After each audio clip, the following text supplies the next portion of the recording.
ಆತ್ಮೀಯ ಸ್ಪರ್ಧಾರ್ಥಿಗಳೇ, R Manjunath history ಗ್ರೂಪ್ಗೆ ತಮ್ಮೆಲ್ಲರಿಗೂ ಕೂಡ ಆತ್ಮೀಯ ಸ್ವಾಗತ. ನಾನು ಆನಂದ್ ಸರ್, ಭೂಗೋಳ ಚೇತನ ಪುಸ್ತಕದ ಲೇಖಕರು. ಆತ್ಮೀಯ ವಿದ್ಯಾರ್ಥಿಗಳೇ, 2024ರಲ್ಲಿ KEನವರು ನಡೆಸಿದಂಥ VAOನಲ್ಲಿ ಸುಮಾರು ಭೂಗೋಳಕ್ಕೆ ಸಂಬಂಧಪಟ್ಟಂತೆ ಅನೇಕ ಕ್ವಶನ್ಸ್ಗಳು ಬಂದಿದ್ದಾವೆ. ಇವತ್ತು ಒಂದು 5 ಕ್ವಶನ್ಸ್ಗಳನ್ನು ಪ್ರಮುಖವಾಗಿ 2024ರಲ್ಲಿ ನಡೆದಂಥ ಎಕ್ಸಾಮ್ಸಲ್ಲಿ ಪ್ರಮುಖವಾಗಿ ಬಂದಂಥ ಕ್ವಶನ್ಸ್ಗಳ ಬಗ್ಗೆ ನಾವು ಇವತ್ತು ಚರ್ಚೆ ಮಾಡ್ತಾ ಹೋಗೋಣ ಸ್ನೇಹಿತರೆ. ಇಲ್ಲಿ ನೋಡಿ, ಮೊದಲನೇ ಕ್ವಶನ್ಸ್ ಏನಿದೆಯಪ್ಪ ಇಲ್ಲಿ ಅಂದರೆ,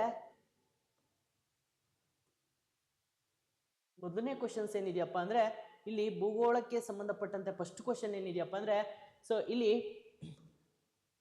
ಕರ್ನಾಟಕ ರಾಜ್ಯದ ಪ್ರವಾಸ ಇಲಾಖೆಗೆ ಸಂಬಂಧಿಸಿದಂತೆ ಈ ಕೆಳಗಿನ ಯಾವ ಘೋಷವಾಕ್ಯ ಸರಿಯಾಗಿದೆ ಅಂತ. ಅಂದ್ರೆ ಕರ್ನಾಟಕದ ಪ್ರವಾಸ ಇಲಾಖೆ ಏನಿದೆ, ಟೂರಿಂಗ್ ಡಿಪಾರ್ಟ್ಮೆಂಟ್ ಏನಿದೆ, ಇದು ಪ್ರವಾಸ ಇಲಾಖೆಗೆ ಸಂಬಂಧಪಟ್ಟಂತೆ ಯಾವ ಘೋಷವಾಕ್ಯವನ್ನ ನೀಡ್ತು ಅಂತ ನೋಡಿ. ಇಲ್ಲಿ ಆಪ್ಷನ್ ಎ ಇದೆ, ಒಂದು ರಾಜ್ಯ ಅನೇಕ ಪ್ರಪಂಚಗಳು, ಒಂದು ರಾಜ್ಯ ಅನೇಕ ದೇಶಗಳು, ಒಂದು ಪ್ರಪಂಚ ಅನೇಕ ರಾಜ್ಯಗಳು, ಒಂದು ದೇಶ ಅನೇಕ ಪ್ರಪಂಚಗಳು ಅಂತೇಳಿ 4 ಆಪ್ಷನ್ಸ್ ಇದೆ. ಹಾಗಾಗಿ ನಮ್ಮ ಕರ್ನಾಟಕ ರಾಜ್ಯ ಪ್ರವಾಸ ಇಲಾಖೆಯು ಈ 4 ಆಪ್ಷನ್ಸ್ ಅಲ್ಲಿ ಯಾವ ವಾಕ್ಯವನ್ನ ತನ್ನ ಘೋಷವಾಕ್ಯವಾಗಿ ಮಂಡಿಸಲ್ಪಡ್ತಪ್ಪ ಅಂದ್ರೆ ನೋಡಿ, ಇಲ್ಲಿ ಫಸ್ಟ್ ಆಪ್ಷನ್ ಏನಿದೆ, ಒಂದು ರಾಜ್ಯ ಅನೇಕ ಪ್ರಪಂಚಗಳು ಅಂತೇಳಿ ತನ್ನ ಘೋಷವಾಕ್ಯವನ್ನ ಮಂಡಿಸ್ತು. ಅದಕ್ಕೋಸ್ಕರ BCD ಇಲ್ಲಿ ಸರಿಯಾದಂತ ಉತ್ತರ. ಹಾಗಾಗಿ ಇಲ್ಲಿ ಕೊಟ್ಟಿರುವಂತಹ ಕ್ವಶನ್ಸ್ಗೆ ಸರಿಯಾದಂತ ಉತ್ತರ ಯಾವ್ದಪ್ಪ ಅಂದ್ರೆ ಒಂದು ರಾಜ್ಯ ಅನೇಕ ಪ್ರಪಂಚಗಳು ಅಂತ. ಹಾಗಾಗಿ ಇದು ಫಸ್ಟ್ ಕ್ವಶನ್ಗೆ ಸರಿಯಾದಂತ ಉತ್ತರ ಆಪ್ಷನ್ ಎ ಅಂತ ಹೇಳ್ತೀವಿ ಸ್ನೇಹಿತರೆ. ಇನ್ನು ನೆಕ್ಸ್ಟ್ ಕ್ವಶನ್ ಇದೆ, ಯಾವ್ದಂತ ಮುಂದೆ ನೋಡ್ತಾ ಹೋಗೋದಾದ್ರೆ ನೆಕ್ಸ್ಟ್ ಕ್ವಶನ್ ಯಾವ್ದಪ್ಪ ಅಂದ್ರೆ ನೋಡಿ, ಕಸ್ತೂರಿ ರಂಗನ್ ಸಮಿತಿಗೆ ಸಂಬಂಧಿಸಿದಂತೆ ಈ ಕೆಳಗಿನ ಯಾವ ಹೇಳಿಕೆ ಸರಿಯಾಗಿದೆ ಅಂತೇಳಿ. ಯಾಕಪ್ಪ ಅಂದ್ರೆ ಕಸ್ತೂರಿ ರಂಗನ್ ಸಮಿತಿ ಏನಿದೆ, ಈ ಕಸ್ತೂರಿ ರಂಗನ್ ಸಮಿತಿ ಯಾಕಂದ್ರೆ ಭಾರತದಲ್ಲಿ ಪಶ್ಚಿಮ ಘಟ್ಟಗಳು ಅಂತ ಬಂದಾಗ ಅನೇಕ ವರದಿಯ ಅಧ್ಯಯನಗಳು ಭಾರತದಲ್ಲಿ ಬರ್ತವೆ. ಮೊದಲ ವರದಿ ಅಧ್ಯಯನ ಮಾಧವ ಗಾಡ್ಗಿಲ್ ಎನ್ನುವಂತ ವರದಿ ಅಧ್ಯಯನ ಬರುತ್ತೆ. ಅದಾದ ಮೇಲೆ ಕಸ್ತೂರಿ ರಂಗನ್ ಬರುತ್ತೆ. ಅದಾದ್ಮೇಲೆ ಚಂದ್ರಶೇಖರಯ್ಯ ಸಮಿತಿ ಬರುತ್ತೆ. ಇತ್ತೀಚಿನ ಸಮಿತಿ ಯಾವ್ದಪ್ಪ ಅಂದ್ರೆ ಸಂಜಯ್ ಕುಮಾರ್ ಎನ್ನುವಂತ 4 ಸಮಿತಿಗಳು ಪಶ್ಚಿಮ ಘಟ್ಟಗಳ ಅಧ್ಯಯನಕ್ಕೋಸ್ಕರ ರಚಿತವಾಗಿರುವಂತ ಸಮಿತಿಗಳು. ಅದರಲ್ಲಿ ನೋಡಿ ಸ್ನೇಹಿತರೆ, ಬಹಳ ಪ್ರಮುಖವಾಗಿ ಪಶ್ಚಿಮ ಘಟ್ಟಗಳನ್ನ ಕೂಲಂಕುಷವಾಗಿ ಅಧ್ಯಯನ ಮಾಡಿ ಪಶ್ಚಿಮ ಘಟ್ಟಗಳ ವಸ್ತುಸ್ಥಿತಿಯನ್ನ ಎಕ್ಸಾಕ್ಟ್ ಆಗಿ ಮನವರಿಕೆ ಮಾಡಿ ಮಂಡನೆ ಮಾಡಿದಂತ ವರದಿ ಯಾವ್ದಪ್ಪ ಅಂದ್ರೆ ಕಸ್ತೂರಿ ರಂಗನ್ ವರದಿ.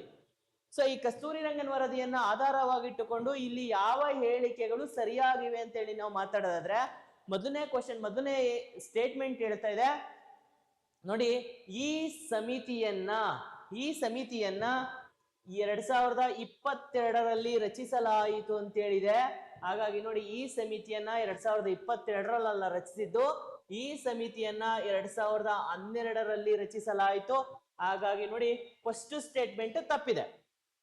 ಇನ್ನು ಎರಡನೇದೇನಿದೆಯಪ್ಪ ಅಂದ್ರೆ, ಈ ಸಮಿತಿಯನ್ನ ಪಶ್ಚಿಮ ಘಟ್ಟಗಳಲ್ಲಿರುವ ಪ್ರಮುಖ ಪರಿಸರ ಸಂಬಂಧಿತ ಪ್ರದೇಶಗಳ ಸ್ಥಿತಿಗತಿಗಳನ್ನ ಅಧ್ಯಯನ ಮಾಡಲು ರಚಿಸಲಾಗಿತ್ತು ಅಂತ ನಾನು ಮೊದಲನೇ ಹೇಳಿದ ಹಾಗೆ ಕಸ್ತೂರಿ ರಂಗನ್ ರಿಪೋರ್ಟ್ ರೆಡಿ ಆಗಿದ್ದೇನೆ, ಪಶ್ಚಿಮ ಘಟ್ಟಗಳ ವರದಿಯನ್ನ ಅಧ್ಯಯನ ಮಾಡಬೇಕು ಅಂತೇಳಿ. ಹಾಗಾಗಿ ನೋಡಿ, ಇದು ಬಿ ಏನಿದೆ ಅಥವಾ 2 ಏನಿದೆ ಇದು ಸರಿಯಾಗಿದೆ.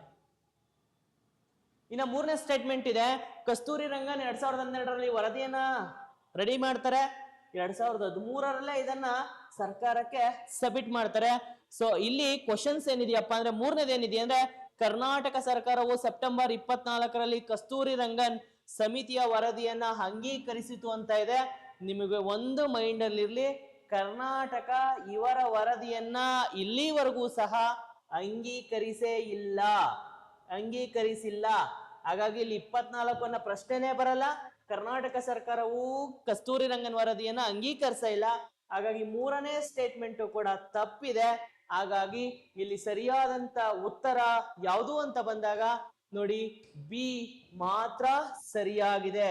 ಕೇವಲ ಎರಡನೇ ಸ್ಟೇಟ್ಮೆಂಟ್ ಮಾತ್ರ ಸರಿಯಾಗಿದೆ.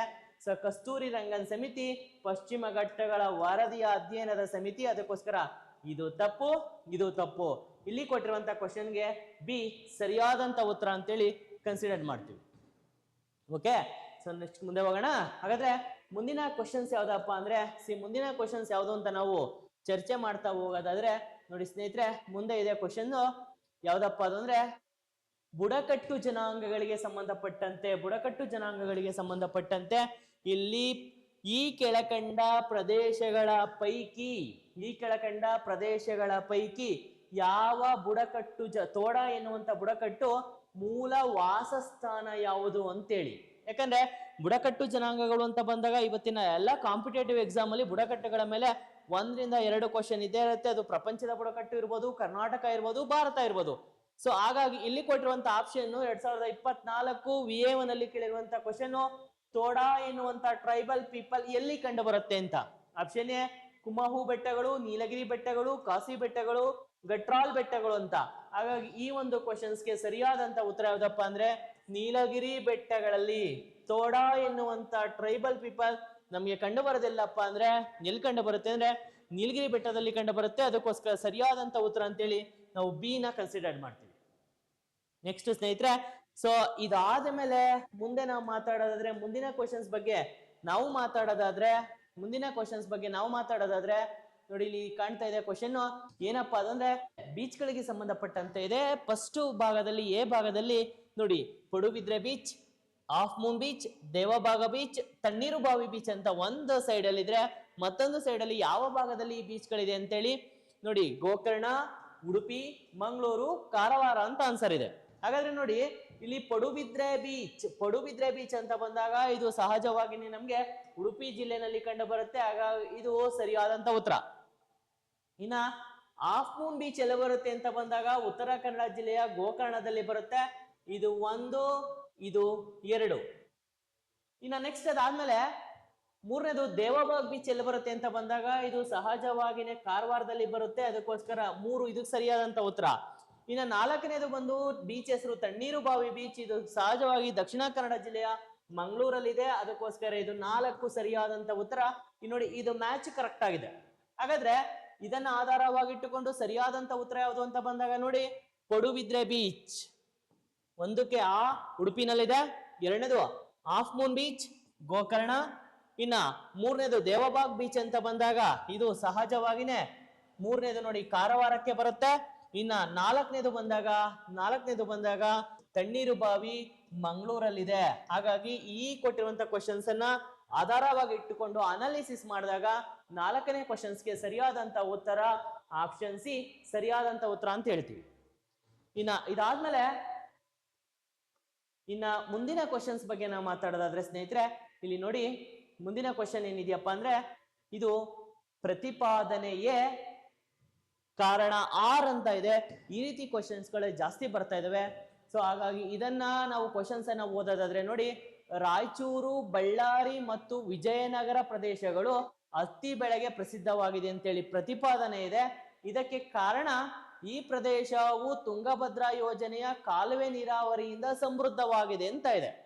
ಹಾಗಾದ್ರೆ ನೋಡಿ ಇಲ್ಲಿ ಪ್ರತಿಪಾದನೆ ಹಾಗೂ ಕಾರಣ ಎರಡೂ ಸರಿಯಾಗಿವೆ ಹಾಗೂ ಕಾರಣವು ಪ್ರತಿಪಾದನೆಗೆ ಸರಿಯಾದ ವಿವರಣೆಯಾಗಿದೆ. ಇದು ಸರಿಯಾದಂತ ಉತ್ತರ ಅಲ್ಲ ಇದಕ್ಕೆ. ಯಾಕೆ ಅಂತ ಮುಂದೆ ಹೇಳ್ತೀನಿ. ಇನ್ನ ಪ್ರತಿಪಾದನೆ ಹಾಗೂ ಕಾರಣ ಎರಡೂ ಸರಿಯಾಗಿದ್ದಾವೆ. ಆದರೆ ಇದಕ್ಕೆ ಕೊಟ್ಟಿರುವಂತ ಕಾರಣವು ಪ್ರತಿಪಾದನೆಗೆ ಸರಿಯಾದ ವಿವರಣೆಯಲ್ಲ.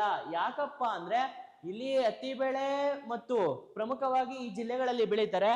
ಆದರೆ ಇಲ್ಲೇನು ಈ ಒಂದು ಭಾಗಕ್ಕೆ ಹತ್ತಿ ಬೆಳೆಗೆ ಕಾಲುವೆ ನೀರಾವರಿ ಏನು ಅಷ್ಟು ಸೂಕ್ತವಾದಂತ ನೀರಾವರಿ ಅವಶ್ಯಕತೆ ಏನು ಬೇಕಾಗಿಲ್ದೇನೆ ಇರುವ ಕಾರಣಕ್ಕೋಸ್ಕರ ಇಲ್ಲಿ ಕೊಟ್ಟಿರುವಂತ ಕ್ವಶನ್ಸ್ಗೆ ಸರಿಯಾದಂತ ಉತ್ತರ ಪ್ರತಿಪಾದನೆ ಕೊಟ್ಟಿರುವಂತ ಕಾರಣ ಪ್ರತಿಪಾದನೆಗೆ ಸರಿಯಾಗಿ ಹೊಂದಾಣಿಕೆ ಆಗದಲೇ ಇರೋದ್ರಿಂದ ನಾವು ಇದನ್ನ ಚಾಯ್ಸ್ ಮಾಡ್ತೀವಿ. ಅದಕ್ಕೋಸ್ಕರ ಇಲ್ಲಿ ಬಿ ಮಾತ್ರ ಸರಿಯಾದಂತ ಉತ್ತರ.